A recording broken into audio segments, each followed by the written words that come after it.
안녕하세요. 100세 시대에 맞게 행복하고 건강하게 오래 장수하는 방법을 알려드리는 50대 채널입니다. 오늘의 영상 주제는 한국인의 밥상에서 빠질 수 없는 채소 중 하나인 깻잎입니다. 한국의 허브라 불리는 깻잎은 들기름처럼 맛이 고소하지만 그 이상으로 알싸하고 그윽한 향이 있는 것이 특징인데요.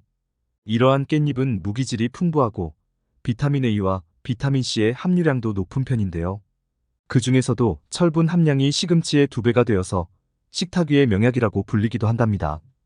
그래서 깻잎 30g만 먹으면 하루에 필요한 철분 양을 모두 충족할 수 있다고 합니다. 그런데 사실 깻잎이 식탁 위의 명약이 되는 진짜 이유는 다른 데 있답니다. 먼저 깻잎은 뼈가 텅텅 비지 않도록 꽉꽉 채워주는 음식이라는 것입니다. 그래서 골다공증과 골감소증이 있는 분들께 깻잎은 보약이 되고요. 또 성장기 청소년들에게도 깻잎을 즐겨 먹으면 뼈 건강에 매우 유리하답니다. 왜냐하면 최대 골량 때문인데요. 최대 골량이란 인생에서 가장 뼈가 튼튼한 상태를 뜻하는데요. 바로 이 최대 골량이 평생의 뼈 건강을 좌지우지하기 때문에 젊을 때부터 뼈를 잘 관리할수록 뼈 건강에 유리하다고 할 수 있는 것이죠. 두 번째로 더 놀라운 건 깻잎 속 항암물질인 피톨 성분이 우리 몸속의 유익한 세포는 살려두고 위암과 대장암 등의 암세포만 쏙쏙 골라내 사멸시켜버린다는 것입니다. 그런데 이렇게 건강에 좋은 줄만 알고 즐겨 먹는 깻잎도 잘못된 방법으로 섭취하거나 또는 서로 궁합이 상극인 음식과 함께 먹으면 몸에 독이 되어 여러분의 건강을 위협하고 심지어 신장결석, 암, 치매까지 유발할 수 있다는 사실을 알고 계셨나요? 그래서 다음 3가지 내용을 중심으로 준비했습니다. 첫 번째로 깻잎을 잘못 섭취하는 방법은 무엇인가? 두 번째로 깻잎과 상극인 음식은 무엇인가? 세 번째로 깻잎과 함께 먹으면 몸에 보약이 되는 최고 궁합의 음식은 무엇인가? 이 3가지 내용을 중심으로 깻잎에 대해 함께 알아보겠습니다. 영상 끝까지 봐주시고 마음에 드시면 구독과 좋아요 한 번씩 부탁드립니다. 첫 번째로 깻잎을 잘못 섭취하는 방법은 깻잎을 미리 썰어 놓은 것을 섭취하는 것입니다. 반찬을 하거나 곁들여 먹을 때 깻잎을 썰어서 사용하신 적 있으시죠? 특히 잘게 썰어 계란찜, 샐러드, 비빔밥, 김밥에 많이 활용하실 텐데요.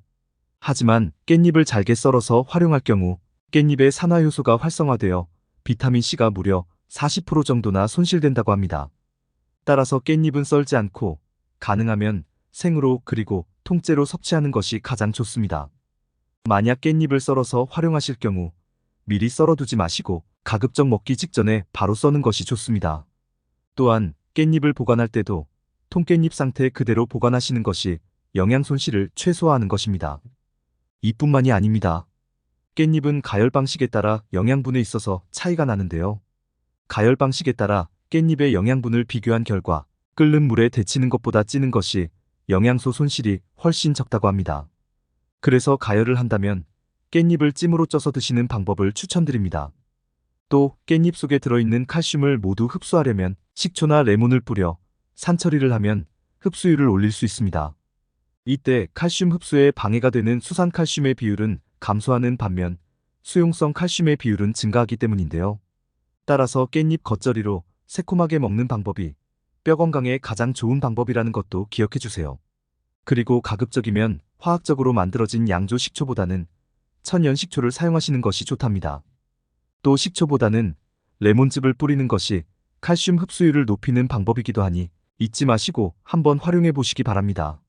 그리고 깻잎을 만져보면 특유의 잔털이 있는데요. 그런데 문제는 이 깻잎 잔털 사이사이에 농약과 애벌레 같은 이물질이 쉽게 묻을 수가 있다는 것입니다. 국민농산물품질관리원이 국내 유통되고 있는 채소류의 잔류농약을 검사한 결과 깻잎이 1등으로 가장 많은 잔류농약이 높다고 합니다. 따라서 깨끗하게 세척하는 방법이 중요한데요. 흐르는 물에 씻어주는 것은 충분하지 않답니다. 깻잎은 그릇에 담가두는 세척 방법을 반드시 하셔야 합니다. 구입한 깻잎 꼭지나 상한 부분이 있다면 다 잘라주시고요. 식초를 2방울에서 3방울 정도 떨어뜨린 물에 3분에서 5분 정도 담가두는 것이 필요합니다. 그런 다음에 흐르는 물에 깻잎을 한 장씩 앞뒤로 충분히 씻어줍니다. 그래야 잔류농약과 애벌레가 제거되어 걱정 없이 안심하고 먹을 수 있습니다. 그리고 깻잎을 보관할 때는 꼭지 부분이 마르지 않게 종이행주로 감싼 후 지퍼백에 넣은 다음에 냉장고 문 쪽 선반에 넣으면 깻잎을 조금 더 오래 보관할 수 있다고 합니다. 두 번째로 깻잎과 상극인 음식은 바로 당근입니다. 실제로 깻잎에는 엄청난 양의 비타민C가 들어있는데요. 그런데 당근에는 아스코비나아제라는 깻잎의 비타민C를 파괴하는 분해 요소가 들어있답니다. 그래서 깻잎을 당근과 함께 조리할 경우 깻잎의 비타민C가 모두 파괴되기 때문에 좋은 궁합이 아니랍니다. 비타민C는 인체에서 세포를 보호하는 중요한 항산화제이며 콜라겐 합성에 필요한 물질로서 뼈와 관절 건강에 중요한 역할을 하여 고올밀도 손실을 감소시켜줍니다. 또 놀랍게도 깻잎에는 염증을 완화시키고 알러지를 막아주는 루테올린 성분이 들어있는데요. 그래서 깻잎을 잘 챙겨 드시면 재채기, 콧물, 기침과 기관지염까지 예방할 수 있습니다. 게다가 깻잎의 비타민C는 백혈구를 튼튼하게 하고 동시에 바이러스와 싸워주는 인터페론 형성을 도와서 면역력을 쑥쑥 키워주는 역할을 하는데요. 하지만 깻잎과 당근을 함께 섭취하게 되면 깻잎 속에 들어있는 훌륭한 효능을 모두 챙길 수 없게 되는 것이죠. 그러니 가능하면 당근과 깻잎을 함께 조리하는 것은 피하시는 것이 좋습니다. 세 번째로 깻잎과 최악의 궁합은 바로 신장에 안 좋은 분들입니다. 깻잎은 칼륨이 풍부하기 때문에 신장에 무리가 갈 수 있답니다. 따라서 콩팥 질환이 있으신 분들은 과잉 섭취는 피하셔야 합니다. 우리 몸에 꼭 필요한 무기질 중 하나가 칼륨인데요. 그러나 신장이 안 좋은 분들이 칼륨 함량이 많은 채소를 섭취할 경우 칼륨 농도가 비정상적으로 상승하게 되는데요. 이때 신장에서 칼륨이 몸 밖으로 잘 배출되지 않기 때문에 근육에 힘이 빠지고 이상 감각이 발생하며 심할 경우 심장에 부정맥까지 발생할 수 있게 되는 것입니다. 그렇다고 칼륨을 아예 섭취하지 않는다면 반대로 칼륨이 부족하여 피로감이 몰려들고 무기력해지는 느낌이 들게 됩니다. 그래서 이때 칼륨이 풍부한 과일이나 채소를 챙겨 드시면 몸에 필요한 활기찬 에너지를 주게 되는 것이죠. 특히 칼륨은 우리 몸속의 나트륨을 몸 밖으로 배출시켜주기 때문에 혈압을 안정적으로 유지시켜주기도 합니다. 그렇다면 신장이 안 좋은 분들은 깻잎 섭취가 불가능한가요? 그건 아닙니다. 건강한 일반인의 경우 깻잎의 하루 적정 섭취량은 30g 정도로 대략 깻잎 크기에 따라 24장에서 30장 정도 되는데요. 신장이 좋지 않은 분들이라면 하루에 5장에서 10장 내외로 드시면 걱정 없이 드실 수 있답니다. 그리고 중요한 것은 깻잎을 섭취할 때는 적정량을 지켜주면서 신장이 약하신 분들도 꼭 챙겨 드셔야 한다는 것입니다. 그 이유는 깻잎의 비타민 B군, 특히 기적의 항산화 성분인 베타카로틴 때문입니다. 깻잎에는 베타카로틴이 당근에 비해 무려 2배나 많은 양이 들어있답니다. 이 성분은 우리 몸속에 활력을 주고 피로를 해소해줄 뿐만 아니라 몸속의 활성산소를 제거하여 노화를 방지하며 항암 효과까지 있으니 암 예방에 커다란 힘이 될 수 있습니다. 다음으로 깻잎 섭취를 주의하셔야 하는 분들이 또 계신데요. 깻잎은 칼륨 외에도 비타민 K가 풍부한 만큼 와파린과 같은 혈전용해제를 복용 중인 분들이 깻잎을 많이 섭취할 경우 약 효과를 떨어뜨릴 수 있으니 이 점은 꼭 유의해 주셔야 합니다. 또한 깻잎은 한의학적으로 따뜻한 성질을 가지고 있어서 몸에 열이 많은 분들은 과잉 섭취는 피하시는 것이 좋습니다. 이외에도 위열이 많아서 위산과다 증상이 있는 분들도 깻잎을 과다 섭취하게 되면 트림이 많이 나오면서 속이 오히려 불편할 수 있으니 주의가 필요합니다. 그렇다면 깻잎과 함께 먹으면 영양을 극대화시키며 몸에 보약이 되는 음식은 무엇이 있을까요? 지금부터 깻잎과 궁합이 좋은 음식과 더불어 레시피에 대해 함께 알아보겠습니다. 깻잎과 함께 먹으면 몸에 보약이 되는 음식은 바로 달걀입니다. 깻잎을 달걀과 함께 먹으면 치매 예방에 있어서 최고의 시너지 효과를 일으킬 수 있기 때문이랍니다. 깻잎 속에는 뇌세포 기능을 촉진하는 3가지 성분을 가지고 있는데요.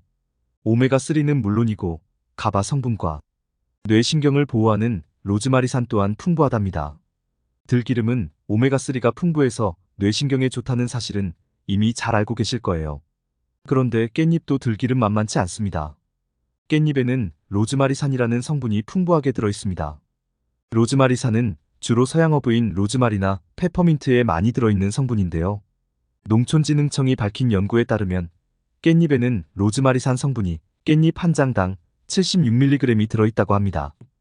이는 실제로 로즈마리보다 무려 7배 정도나 많이 들어있다는 놀라운 사실이랍니다.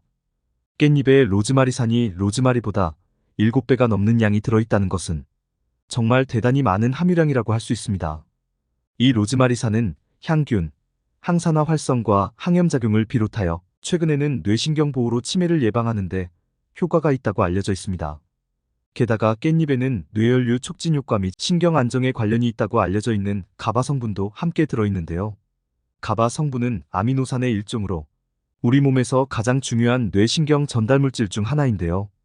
가바는 여러 연구를 통해서 뇌세포 간의 정보를 열심히 전달하여 기억력을 좋게 할 뿐만 아니라 뇌의 신경 전달물질인 아세틸콜린 분해를 억제하는 역할로 치매 예방에 도움이 되는 성분으로 잘 알려져 있습니다. 치매 환자의 뇌에서는 이 아세틸콜린이 너무 쉽게 분해해버리고 그에 따라 치매 증상은 더 심각해지는 것으로 나타났는데요. 실제로 치매 환자의 뇌 속 아세틸콜린 수치는 정상인보다 무려 70%나 낮은 수준이라고 합니다. 그런데 무엇보다 놀라운 건 깻잎 속 로즈마리산 성분이 이를 막아주고 뇌신경을 튼튼하게 해주며 치매에 걸리지 않도록 도와주는 가치 있는 채소라는 겁니다. 이러한 깻잎을 달걀과 함께 드시면 맛의 궁합뿐만 아니라 치매 예방에 있어서 그 시너지 효과는 배가 된다고 하는데요. 깻잎 속 로즈마리산이 아세틸콜린의 분해를 막아줄 때 달걀 노른자 속 콜린 성분이 아세틸콜린의 먹이를 듬뿍 제공해 기억력을 높여주고 인지 능력을 강화해주기 때문이랍니다. 실제로 미국 보스턴 의과대학 연구팀이 조사한 결과 평소 콜린 섭취량이 많을수록 언어기억, 영상기억, 운동기능 등의 테스트에서 우수한 점수가 나타났다고 밝히고 있는데요. 따라서 치매 예방을 위해서 달걀과 함께 깻잎을 적절히 섭취해주는 것이 좋다고 합니다. 게다가 깻잎은 우유보다 칼슘 함량이 2배나 높다고 합니다. 시금치는 100g당 칼슘 함량이 400mg인데 비해 깻잎은 같은 무게당 211mg이니까 시금치보다는 무려 5배나 많은 칼슘이 들어있습니다. 이뿐만이 아닙니다. 칼슘이 뼈에 착 달라붙도록 하는 단백질을 오스테오칼신이라고 하는데요. 이 깻잎 속에 있는 비타민 K는 오스테오칼신의 합성을 촉진해서 뼈를 야무지고 꽉 채우는데 도움을 줍니다. 그래서 깻잎을 쌈으로 드시거나 또는 깻잎김치, 깻잎찜, 깻잎장아찌와 같은 다양한 방법으로 맛있게 먹고 난 후에 햇빛을 적절하게 쬐게 되면서 비타민 D를 합성한다면 그대로 뼈보약이 되는 것입니다. 오늘은 만드는 법도 간단하며 맛도 있을 뿐 아니라 뇌 건강과 뼈 건강을 비롯하여 항암 효과까지 극대화시킬 수 있는 깻잎 달걀전 레시피 알려드리도록 하겠습니다. 먼저 깻잎 20장과 달걀 3개, 청양고추 1개, 소금 조금 준비해주세요. 그리고 양념장 재료로는 간장 2스푼, 식초 1스푼, 설탕 티스푼 반, 대파 조금 준비해주세요. 양념장에 넣을 대파는 잘게 다져줍니다. 그 다음 잘게 썬 대파를 준비한 간장, 식초, 설탕에 넣고 잘 섞어주면 양념장 준비 끝입니다. 다음엔 세척한 깻잎은 물기를 털고 꼭지를 조금만 남겨두고 잘라줍니다. 청양고추는 씨를 제거한 후 잘게 썰어줍니다. 그 다음 달걀에 소금을 넣고 함께 잘 풀어줍니다. 이제 중약불로 달군 프라이팬에 기름을 두른 후 깻잎을 올려주는데요. 이때 깻잎 2장에 계란옷을 입혀줍니다. 그래야 달걀의 고소함과 깻잎의 그윽한 풍미를 더 진하게 느낄 수 있으며 깻잎 속의 강력한 항산화 성분인 베타카로틴을 더 풍부하게 얻을 수 있답니다. 이렇게 앞뒤로 달걀옷이 노릇하게 익었다면 깻잎 달걀전 완성입니다. 기억력과 더불어 뼈 건강까지 챙길 수 있는 깻잎 달걀전, 한번 도전해보시는 것은 어떨까요? 여러분, 오늘 깻잎에 대해 함께 알아보았는데요. 도움이 되셨나요? 오늘 내용을 다시 한번 정리하면 먼저 깻잎은 썰지 않고 가능하면 생으로 그리고 통째로 섭취하는 것을 추천드립니다. 또한 당근과 깻잎을 함께 조리하는 것은 피하시는 것이 좋으며 신장 질환이 있으시거나 혈전 용해제를 복용 중이신 분들 또는 몸에 열이 많은 분들은 하루 적정량 섭취에 꼭 유의해야 합니다. 깻잎과 함께 먹으면 보약이 되는 음식으로는 깻잎 달걀전이 있었으며 깻잎을 깨끗이 세척하는 방법과 보관법에 대한 꿀팁도 알려드렸으니 이 방법대로 꼭 챙겨 드셔서 혈관 건강과 뇌 건강을 비롯하여 뼈 건강에 보약이 되는 최고의 시너지 효과를 꼭 체험하시고 더욱 건강해지시기 바랍니다. 오늘 준비한 내용은 여기까지입니다. 끝까지 시청해주셔서 감사합니다. 이번 영상이 도움이 되셨다면 구독과 좋아요, 알림 설정 부탁드립니다. 소중한 지인분들께도 이 영상을 공유해 주시기 바랍니다. 다음 영상에서 더 유익한 건강 정보로 인사드리겠습니다. 지금까지 50대 채널이었습니다.